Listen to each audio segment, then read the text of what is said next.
मोठी क्रेन आणण्यात आलेली आहे।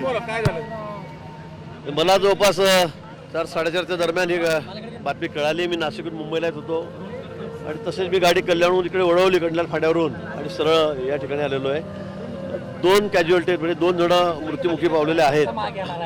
2 जण इथे असण्याची शक्यता आहे पुलाखाली जिथे दाबलो गेलो आहे त्या ठिकाणी आणि जवळपास 35 जण हॉस्पिटलला ॲडमिट आहेत। काही खाजगीमध्ये आहेत, काही सरकारीमध्ये आहेत। असे 35 जण जवळपास 32 ते 35 जण या ठिकाणी ॲडमिट आहेत, पण ते आउट ऑफ डेंजर आहेत। फार त्याच्या जीवाला धोका नाही असं डॉक्टरांनी सांगितलेलं आहे।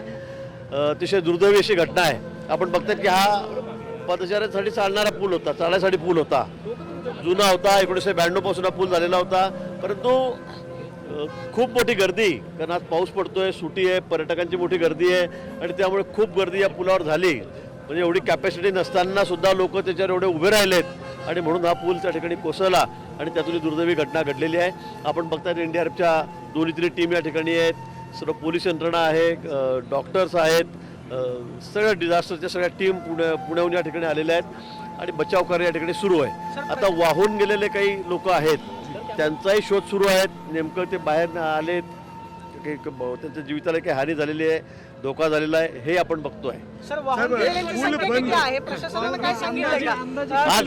आज तसं नक्की सांगता येईल। इथे गर्दी खूप होती आज।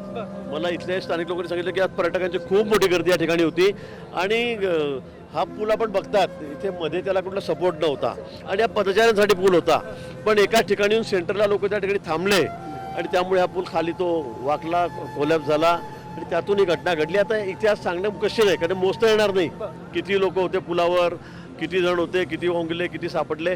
पण तो पुढे बंधारा आहे, त्या ठिकाणी बंधाऱ्यामध्ये काही लोक तिथे सापडतात का, किंवा जे वाहून गेले ते की बाहेर निघाले का, या बाबतीत अजून आकडा नाही। पण मला वाटतं अनेक जण स्थानिक लोकांनी खूप मदत केली, त्यांनी त्यांना वाचवण्याचा प्रयत्न केला आणि ते वाचले।